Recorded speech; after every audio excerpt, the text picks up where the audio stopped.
ഭദ്രന്റെ കുഞ്ഞിപ്പെണ്ണ്. രചന മഞ്ജു മുരളി. അവതരണം Salim Karulai. Editing SN creations.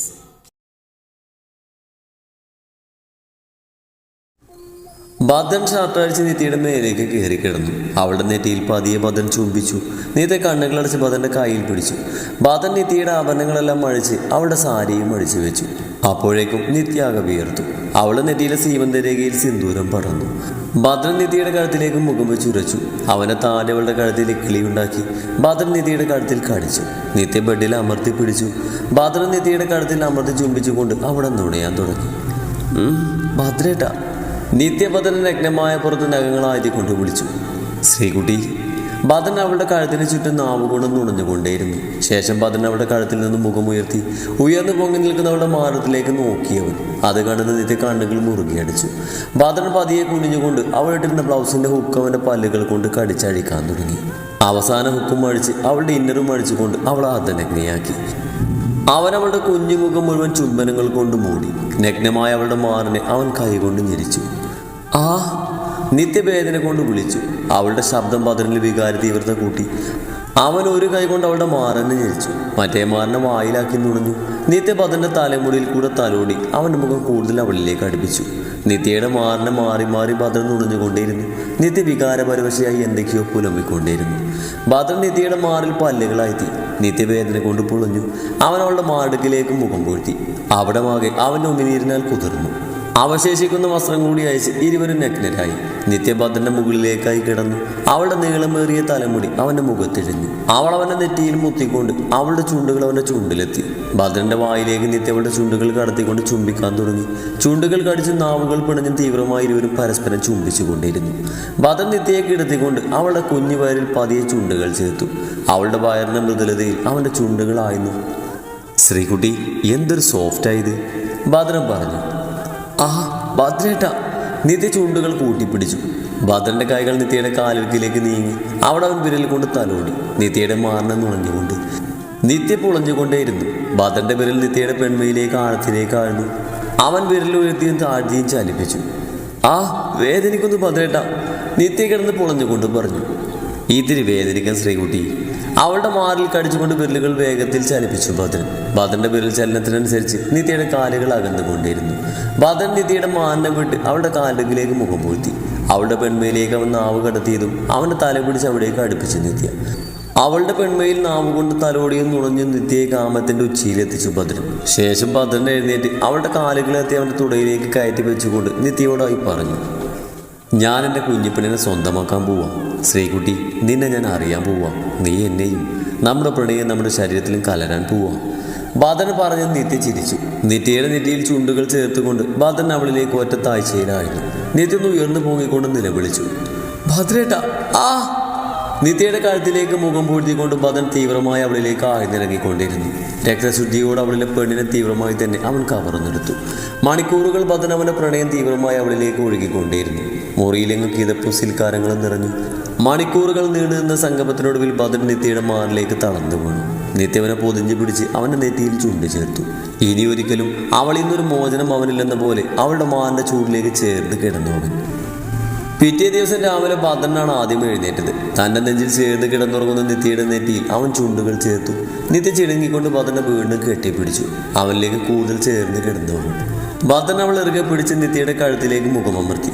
നിത്യ ഒന്ന് പിടഞ്ഞുകൊണ്ട് ഭദ്രന്റെ മുഖം അവളുടെ കൈകൊണ്ട് മാറ്റാൻ ശ്രമിച്ചു. ശ്രീകുട്ടി, അടങ്ങി കിടക്ക് കുഞ്ഞാ, ഭദ്രൻ പറഞ്ഞ നിത്യ ഒന്നുകൂടെ അവനെ തള്ളി മാറ്റാൻ നോക്കി. കുഞ്ഞാ, അടങ്ങി കിടന്നില്ല, ഞാൻ വേദനിപ്പിക്കുവേ, ഭദ്രൻ അവളെടുത്ത് അവൻ്റെ മേലേക്ക് എടുത്തിക്കൊണ്ട് പറഞ്ഞു. ആണോ ഭദ്രേട്ടാ?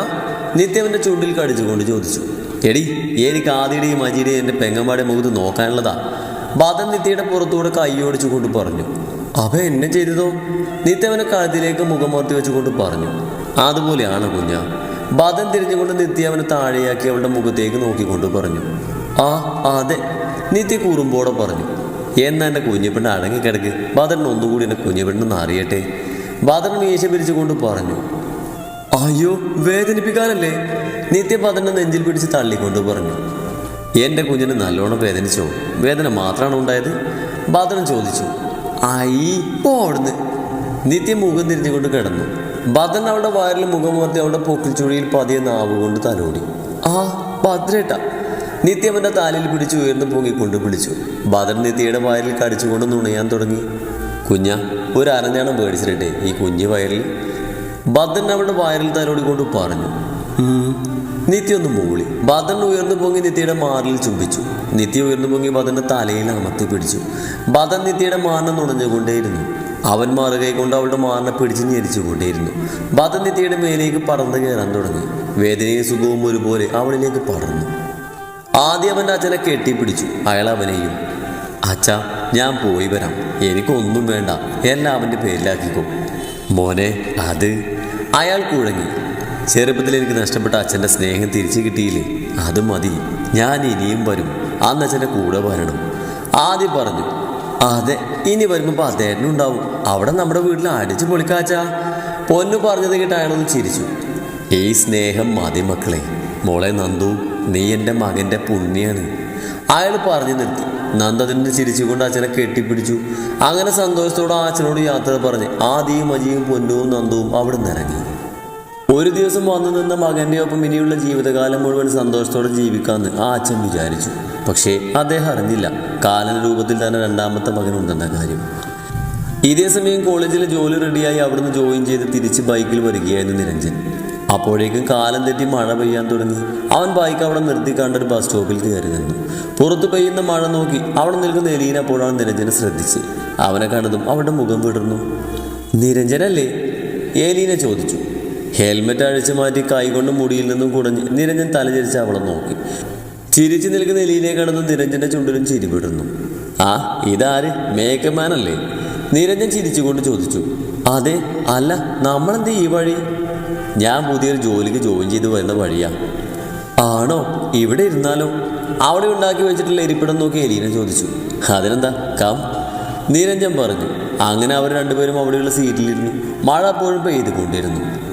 Let me introduce my self, Elina ചോദിച്ചു. ടെൽ. ഞാൻ എലീന, എല്ലാവരും അങ്ങനെയാ വിളിക്കാം. ശരിക്കുള്ള പേര് ദേവനക്ഷത്ര. അച്ഛൻ മരിച്ചു. അച്ഛൻ ഹിന്ദുവായിരുന്നു. അച്ഛനിട്ട പേരായത്. മമ്മി ഇട്ടതാ എലീനാന്ന്. ദേവു, നല്ല പേരാണല്ലോ, ഞാൻ അങ്ങനെ വിളിക്കാല്ലേ? നിരഞ്ജൻ ചോദിച്ചു. അത് കൊള്ളാം, എൻ്റെ അച്ഛൻ മാത്രമേ ദേവു എന്ന് വിളിച്ചിട്ടുള്ളൂ. താനും വിളിച്ചോ, ഇനി തന്നെ കുറിച്ച് പറ. എലീന പറഞ്ഞു. എൻ്റെ പേര് നിരഞ്ജൻ ദേവ്, എല്ലാവരും നിരഞ്ജൻ എന്ന് വിളിക്കും. അമ്മ, അച്ഛൻ, അനിയത്തി നിത്യ, അറിയാലോ? ഓ, അറിയാം. അവർ പരസ്പരം ഒത്തിരി സംസാരിച്ചു. ഫോൺ നമ്പറുകൾ കൊടുത്തു. മഴ മാറി വെയിൽ വന്നതും അവർ രണ്ടുപേരും അറിഞ്ഞില്ല. സംസാരിക്കാൻ ഒത്തിരി ഇഷ്ടമുള്ള നിരഞ്ജന് പറ്റിയ കൂട്ടാണ് എലീന. ആ കുറച്ച് നേരത്തിനുള്ളിൽ തന്നെ അവരൊത്തിരി സംസാരിച്ച് പരസ്പരം മനസ്സിലാക്കി. നല്ലൊരു സൗഹൃദം അവർക്കിടയിൽ വളർന്നു. തൻ്റെ മാറിൽ തളർന്ന് പതിയെ കിടന്നുറങ്ങുന്നവനെ അടർത്തി മാറ്റിക്കൊണ്ട് നിത്യ എഴുന്നേറ്റു. മുടി വാരി ചുറ്റി കെട്ടിക്കൊണ്ട് അഴിഞ്ഞു കിടന്ന സാരി എടുത്ത് നിത്യ ബാത്റൂമിലേക്ക് കയറി. ദേഹത്ത് വെള്ളം വീടുമ്പോൾ പലയിടത്തും അവൾക്ക് നീറി. ഭദ്രൻ്റെ തീവ്രപ്രണയം ചാത്തിയ മുദ്രകളായിരുന്നു അവയെല്ലാം. കുഞ്ഞു പുഞ്ചിരിയോടെ ആ വേദന സഹിച്ച് അവൾ കുളിച്ചിറങ്ങി. ഒരു ഫ്രോക്കായിരുന്നു നിത്യയുടെ വേഷം. തലമുടി തോർത്തുകൊണ്ട് ചുറ്റിക്കൊണ്ട് അവൾ കണ്ണാടിയുടെ മുന്നിൽ പോയി നിന്നു. ഭദ്രൻ കെട്ടിയ താലിയിലൂടെ അവൾ വിരലോടിച്ചു. എന്നിട്ട് കിടന്നുറങ്ങുന്ന ഭദ്രനെ നോക്കി പുഞ്ചിരിച്ച ശേഷം വെച്ചിരുന്ന സിന്ദൂരച്ചപ്പിൽ നിന്നും ഒരു നുള്ളു സിന്ദൂരം എടുത്ത് അവൾ നെറ്റിയിൽ ചാത്തി. അപ്പോഴാണ് പുറത്ത് തുടരെ തുടരെ കോളിമ്പെല്ലും മുടങ്ങിയത്. നിത്യ ചെന്ന് വാതിൽ തുറന്നു മുന്നിൽ ഇളിച്ചുകൊണ്ട് നിൽക്കുന്ന അജിയെയും പൊന്നുവിനെയും നന്ദുവിനെയും ആദ്യയുമാണ് കണ്ടത്. നിത്യ അവരെ നോക്കി ചിരിച്ചുകൊണ്ട് ചോദിച്ചു. ഇന്നലെ എവിടെ പോയതാ? അതൊക്കെ പറയാം, ആദ്യം അകത്തേക്ക് കയറി പാടാ പിള്ളേരെ. വാതിലിൽ നിന്ന് മാറിക്കൊണ്ട് നിത്യ പറഞ്ഞു. അവർ ചിരിച്ചുകൊണ്ട് അകത്തേക്ക് കയറി. എല്ലാവരും സോഫയിലിരുന്നു. നിത്യ അവിടെ മുന്നിൽ നിന്നു. എവിടെ എൻ്റെ ഭദ്രൻ? ആദ്യം ചോദിച്ചു. ഉറങ്ങുക, എഴുന്നേറ്റിട്ടില്ല. ചെല്ല്, വിളിച്ച് എഴുന്നേൽപ്പിക്കും നിത്യമോളെ, നന്ദു പറഞ്ഞു. ഞാൻ വിളിച്ചുകൊണ്ട് വരാം. നന്ദു, ചായ ഉണ്ടാക്കിക്കോ, ഞാൻ എണീക്കാൻ ലേറ്റായി. ഞാനുണ്ടാക്കാം. നന്ദു എഴുന്നേറ്റ് അടുക്കളയിലേക്ക് ചെന്നു. നിത്യഭദ്രനെ വിളിക്കാനായി മുകളിലേക്ക് ചെന്നു. അടുക്കളയിൽ ചെന്ന് നോക്കിയ നന്ദു ഞെട്ടി. ഇന്നലെ പോയ പോലെ തന്നെ അടുക്കള. നന്ദു സാരിയുടെ തലപ്പിടിപ്പിൽ തിരുകിക്കൊണ്ട് അവിടെ വൃത്തിയാക്കാൻ തുടങ്ങി. ആദ്യ അടുക്കളയിലേക്ക് വരുമ്പോൾ അവിടെ നിന്ന് വൃത്തിയാക്കുന്ന നന്ദുവിനെയാണ് കണ്ടത്. ആ വേഷത്തിൽ നിന്നും അവൾ പണിയെടുക്കുന്നത് കണ്ട് ആദ്യക്ക് ദേഷ്യം വന്നു. ശ്രീ, നിനക്ക് ഈ വേഷം ഒന്ന് മാറ്റിയിട്ട് ചെയ്തുകൂടെ ഈ പണിയൊക്കെ? ആദ്യ ദേഷ്യത്തോടെ ചോദിച്ചു. അത് സാരല്ല, ഇതൊക്കെ വൃത്തിയാക്കിയിട്ട് പോയി ഡ്രസ്സ് മാറാം. നന്ദവനെ നോക്കാതെ പറഞ്ഞു. എന്താ ശ്രീ, പോയി ഡ്രസ്സൊക്കെ മാറിക്കേ, എനിക്ക് ദേഷ്യം വരുന്നുണ്ടേ. ഓ, അതിനെന്താ, ആദ്യമായിട്ട് ഞാൻ ഡ്രസ്സ് മാറിക്കോ, ഇതിപ്പം തീരും. ഗ്യാസ് തുടച്ചുകൊണ്ട് നന്ദു പറഞ്ഞു. ശ്രീ, ആദ്യം അലറിയത് നന്ദു ഞെട്ടി തിരിഞ്ഞു നോക്കി. അവിടെ ദേഷ്യം പിടിച്ചു നിൽക്കുന്ന ആദ്യയെ കാണുന്നതും അവൾക്കൊന്ന് പേടി തോന്നി. പറഞ്ഞ് അനുസരിക്കാൻ പാടില്ലേ, പോയി ഡ്രസ്സ് മാറടി. ആദ്യം പറഞ്ഞത് നന്ദൊന്നും മിണ്ടാതെ അടുക്കളയിൽ നിന്ന് പോയി. അവളുടെ പിന്നാലെ ആദ്യം അടുക്കളയിൽ നിന്ന് ഇറങ്ങി. അവിടെ സോഫയിൽ ഇരുന്ന് ഫോൺ നോക്കുന്ന പൊന്നുമണിയാണ് ആദ്യം കണ്ടത്. പൊന്നു, നീ ചെന്ന് ഡ്രസ്സ് മാറ്. അജിയോ? ആദ്യം ചോദിച്ചു. അജിയുടെ ഒരു കോൾ വന്ന് പുറത്തേക്ക് പോയി. ചെല്, ഡ്രസ്സ് മാറ്. ആദ്യം അതും പറഞ്ഞുകൊണ്ട് അവിടുന്ന് പോയി. ഭദ്രേട്ടാ, എഴുന്നേൽക്ക്. അവൻ്റെ കവളിൽ തട്ടി വിളിച്ചു പോകും. ഭദ്രൻ നിത്യയുടെ കൈ പിടിച്ച് അവനെ മേലേക്ക് വലിച്ചിട്ടു. നിത്യ ബാലൻസ് കിട്ടാതെ ഭദ്രൻ്റെ നെഞ്ചിലേക്ക് വീണു. ഭദ്രൻ അവൾ ഇറുകെ പിടിച്ചു. നിത്യ അവൻ്റെ നെഞ്ചിൽ തലപിച്ച് കിടന്നുകൊണ്ട് പറഞ്ഞു, ഭദ്രേട്ടാ, ആദ്യേട്ടനും നന്ദും പൊന്നും അജേട്ടനും വന്നിട്ടുണ്ട്. അതെയോ? അവരെവിടെ പോയതെന്നാ പറഞ്ഞത്? ഭദ്രൻ ചോദിച്ചു. ഇല്ല, ആദ്യേട്ടൻ ഭദ്രേട്ടനെ ചോദിച്ചു. എണീറ്റ് കുളിച്ചിട്ട് താഴേക്ക് വന്നേ. ഭദ്രൻ്റെ നെഞ്ചിൽ ഒന്നുകൂടെ തലച്ചേർത്ത് നിത്യ പറഞ്ഞു. അതിന് ഈ കിടപ്പ് കിടന്നാ ഇപ്പോൾ ഒന്ന് എണീക്കുന്നു എനിക്ക് തോന്നില്ല, ഭദ്രൻ പറഞ്ഞു. അയ്യടാ, വേഗം എണീറ്റ് വാ. നിത്യ ഭദ്രനിൽ നിന്ന് മാറിക്കൊണ്ട് പറഞ്ഞു. എന്നാൽ ഞാൻ പോയി കുളിച്ചിട്ട് വരാം. കുഞ്ഞാ, നീയുണ്ടോ? ഇല്ല, തന്നെ അങ്ങ് പോയി കുളിച്ചാൽ മതി. ഞാൻ കുളിച്ചു. തലയിൽ കെട്ടിയ തോർത്തടിച്ച് ഭദ്രന് കൊടുക്കുന്നുണ്ടെങ്കിൽ പറഞ്ഞു. ഓ ജാട, ഞാൻ പോണ്. ഭദ്രൻ അതും പറഞ്ഞ് കുളിക്കാൻ കയറി. നിധി ചിരിച്ചുകൊണ്ട് താഴേക്ക് നടന്നു. റൂമിലെ കണ്ണാടിയുടെ മുന്നിൽ നിന്ന് മുടിയുടെ ക്ലിപ്പെല്ലാം അഴിക്കുവാണ് നന്ദു. ആദ്യ റൂമിലേക്ക് വന്നപ്പോൾ കണ്ണാടിയുടെ മുന്നിൽ നിന്ന് മുഖം വീർപ്പിച്ചുകൊണ്ട് നിന്ന് മുടി അഴുകുന്ന നന്ദുവിനെയാണ് കണ്ടത്. കൊഞ്ചു പുഞ്ചിരിയോടെ ആദ്യം വാതിലടച്ച് കുറ്റിയിട്ട് നന്ദുവിൻ്റെ അടുത്തേക്ക് ചെന്ന് നിന്നു. കണ്ണാടിയിലൂടെ ആദ്യമായി കണ്ട് നന്ദു മുഖം തിരിച്ചു നിന്നു. എന്താടി ശ്രീമോളെ, നിന്റെ മുഖത്തൊരു വീർപ്പ്? ആദ്യം നന്ദുവിൻ്റെ മുഖത്ത് തൊട്ടുകൊണ്ട് ചോദിച്ചു. ഒന്നുമില്ല, ആദ്യയുടെ കൈ തട്ടി മാറ്റിക്കൊണ്ട് അവൾ പറഞ്ഞു. എന്താ ശ്രീമോളെ, പിണക്കാണോ? നന്ദുവിൻ്റെ വയറിൻ്റെ ഇടയിലൂടെ കൈയിട്ട് അവളുടെ കഴുത്തിൻ്റെ ഭാഗത്തെ മുടി മാറ്റിക്കൊണ്ട് ആദ്യം ചോദിച്ചു. വിട്ടേ, മര്യാദക്ക് വിട്ടേ. നന്ദു ആദ്യയുടെ കയ്യിൽ കിടന്ന് കുതിരിക്കൊണ്ട് പറഞ്ഞു. ആടങ്ങി നിൽക്ക് ശ്രീമോളെ. നന്ദുവിൻ്റെ വയറിൽ പിടിച്ചുകൊണ്ട് അവൻ പെൺകഴുത്തിൽ ചുംബിച്ചുകൊണ്ട് പറഞ്ഞു. ഇല്ല. നന്ദു കിടന്ന് കുതിറി. ശ്രീമോളെ, പിണങ്ങല്ല പൊന്നാ. ആദ്യയുടെ കഴുത്തിൽ മുത്തിക്കൊണ്ട് പറഞ്ഞു. എനിക്ക് ആരോടും ഒരു പിണക്കമല്ല. ഓ എന്നാ വാ, ആദ്യമായിട്ട് ശ്രീമോളൊന്ന് കാണട്ടെ. അയ്യടാ, വിട്ടേ ആദ്യട്ടാ, എനിക്ക് കുളിക്കണം. കഴിഞ്ഞിട്ട് കുളിക്കാം, വാടിവിടെ. നന്ദുവിനെ കയ്യിലെടുത്തുകൊണ്ട് ആദ്യ കാട്ടിലേക്ക് ഇട്ടു. ശേഷം നന്ദുവിന് മേലേക്ക് അവനും കിടന്നു. പിന്നീട് അവരുടെ പ്രണയവും കാമവും നിറഞ്ഞ ലോകം ആ റൂമിനുള്ളിൽ നിറഞ്ഞു. എന്താ വിഷ്ണു എന്നെ കാണണമെന്ന് പറഞ്ഞത്? അയാൾ ആ വലിയ സോഫയിൽ ഇരുന്നു കൊണ്ട് പറഞ്ഞു. തീർക്കണം അവനെ, ആ ഭദ്രനെയും മാതിയെയും തീർക്കണം, വിഷ്ണു പറഞ്ഞു. അതിനെന്താ, നീ തീർക്ക്. അവൻ്റെ കുടുംബത്തിനെ ഇല്ലാതാക്കിയത് ഞാനാണ്, അതുപോലെ നീയും ചെയ്യ്. ഞാൻ ചെയ്യും. ആദ്യം അതിനു മുന്നേ ഒരാളെ തീർക്കണം, അതിനുശേഷം ബാക്കി എല്ലാത്തിനെയും.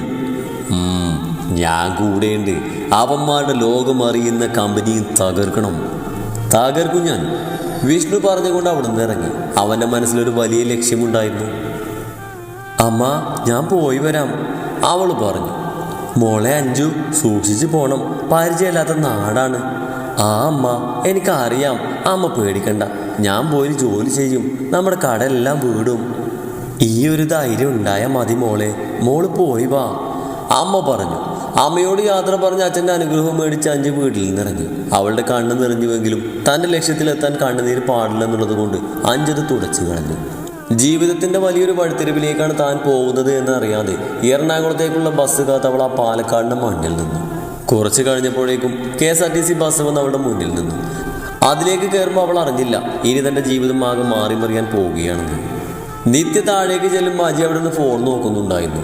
എന്തോ കാര്യമായി നോക്കുവാണ് അജി. അവനെ പിന്നെ ശല്യപ്പെടുത്താൻ നിൽക്കാതെ അവൾ അടുക്കളയിലേക്ക് കയറി. അവിടെ പൊന്നുണ്ടായിരുന്നു. അവൾ ചായ ഉണ്ടാക്കുകയായിരുന്നു. പൊന്നു, എന്താ കഴിക്കാനുണ്ടാക്കുക? നന്ദു എവിടെ? നന്ദു എത്തി റൂമിലേക്ക് പോയി കാണും. ഡ്രസ്സ് മാറാൻ. നീ എന്തെങ്കിലും പറ, ഉണ്ടാക്കാം. അതെന്താടി അവളെ മാത്രം എഴുതിയെന്ന് വിളിക്കുന്നത്? ഞാൻ നിന്റെ പതേട്ടൻ്റെ ഭാര്യയടി. ഓഹോ, എന്നാ നിത്യ എഴുതി പറ, എന്താ കഴിക്കാനുണ്ടാക്കണ്ടേ? നീ ആദ്യം ആ ചായ എല്ലാവർക്കും കൊണ്ടുകൊടുക്കും, എന്നിട്ട് ഇങ്ങ് വാ, നമുക്ക് പുട്ടുണ്ടാക്കാം, നിത്യ പറഞ്ഞു. അതിന് തേങ്ങ പൊതിയണ്ടേ? പൊന്നു ചായ കപ്പിലാക്കുന്നിടയിൽ പറഞ്ഞു. ഹലോ, ഞാൻ വന്നു, നന്ദു അടുക്കളുടെ വാതിൽ നിന്നുകൊണ്ട് പറഞ്ഞു. നന്ദും എവിടെയായിരുന്നു? നിത്യ ചോദിച്ചു. ഡ്രസ്സ് മാറാൻ പോയതാടി. എന്താ പൊന്നെ തേങ്ങ പൊളിക്കുന്ന കാര്യമൊക്കെ പറഞ്ഞത്? പൊന്നുവിനോട് നന്ദു ചോദിച്ചു. കഴിക്കാൻ പുട്ടുണ്ടാക്കിയല്ലെന്ന് നിത്യടുത്ത് പറയുമായിരുന്നു. ആണോ നിത്യമോളെ? നിങ്ങളൊന്നും ഉണ്ടാക്കണ്ട, ഫ്രിഡ്ജിൽ ഞാൻ അരച്ച് വെച്ച് ഇഡ്ലി മാവ് ഇരിപ്പുണ്ട്, അതെടുത്ത് ഉണ്ടാക്കിയാൽ മതി. തേങ്ങ പൊളിച്ച് ചിരകി വെച്ചിട്ടുണ്ട്, അതെടുത്ത് ചട്ടിനി ഉണ്ടാക്കിയാൽ മതി. അതാണ് എൻ്റെ നന്ദെടുത്തി. നന്ദേടത്ത് എന്ത് ചെയ്യുക എപ്പോൾ വരുന്നു ആർക്കും അറിയില്ല. നിത്യേട്ടൻ ഇങ്ങനെ ബദറിൻ്റെ കുഞ്ഞിപ്പെണ്ണായി നടന്നു. പൊന്നു അതും പറഞ്ഞ് ചായ ട്രേ എടുത്തുകൊണ്ട് പുറത്തേക്ക് പോയി. പൊന്നു പറഞ്ഞ് ശരിയല്ലേ നിത്യമോളെ, നീ ഇപ്പോഴും ബദറിൻ്റെ കുഞ്ഞിപ്പെണ്ണാലേ? നന്ദു പിടിച്ചിട്ട് നിന്ന് മിഡ്ലിമാവ് എടുക്കുമ്പോൾ പറഞ്ഞു. പൊടി തെണ്ടി, നിത്യം മുഖം വീർപ്പിച്ചുകൊണ്ട് പറഞ്ഞു. ബദനും ആദിയും അജിയും ഒരുമിച്ച് സോഫയിലിരുന്നു. ആദ്യം അവൻ്റെ അച്ഛനെ കണ്ട കാര്യങ്ങളെല്ലാം ബദറിനോട് പറഞ്ഞു. ബദൻ ഇതെല്ലാം കേട്ട് സന്തോഷമായി. അജി അവരുടെ ഒപ്പം എല്ലാം കേട്ടിരുന്നു. അപ്പോഴേക്കും പൊന്നു അവിടേക്ക് വന്നു. ബോയ്സ്, ഫുഡ് കഴിക്കാൻ വരൂ. പൊന്നു പറഞ്ഞതും എല്ലാവരും ഫുഡ് കഴിക്കാൻ അങ്ങോട്ട് ചെന്നു. എല്ലാവരും കഴിക്കാനിരുന്നു. നന്ദുനി പഠിക്കാൻ പോണില്ലേ? ആജി ചോദിച്ചു. ആ, ഞാനും നിത്യം പോവാ, നന്ദു പറഞ്ഞു. എന്നാ പിന്നെ ഞാനും അങ്ങനെ ചെയ്യാം, പൊന്നുവും പറഞ്ഞു. അല്ല, നിങ്ങൾ ഹണിമൂണൊന്നും പോകില്ലേ? ആജി ചോദിച്ചു. ആ, പോണം. പോണ്ടേ ഭദ്രേട്ടാ? നിത്യ ചോദിച്ചു. പോവാലോ. എവിടേക്കാ പോവേണ്ടതെന്ന് തീരുമാനിച്ച് നാളെ പറ, ഭദ്രം പറഞ്ഞു. അപ്പം നിങ്ങൾ കപ്പിൾസ് ഹണിമൂണിന് പോവാ? ഞാനെന്നെ പൊട്ടനാ? പൊന്നു ചോദിച്ചു. നിനക്ക് കല്യാണം കഴിഞ്ഞിട്ട് പോവാം. ഭദ്രനും നിത്യയും വന്ന് കഴിച്ചിട്ട് ഞാനും നന്ദുവും പോവാം, ആദി പറഞ്ഞു. അത് നല്ലതാ. പിന്നെ ആദി വണ്ടി ഓടിച്ചോളൂ അല്ലേ? ആജി ചോദിച്ചു. അതെ, ആദി പറഞ്ഞു. അങ്ങനെ എല്ലാവരും ചിരിച്ചും സംസാരിച്ചും കൊണ്ട് ഭക്ഷണം കഴിച്ചു കഴിഞ്ഞതിന് ശേഷം അജി അവിടുന്ന് യാത്ര പറഞ്ഞിറങ്ങി.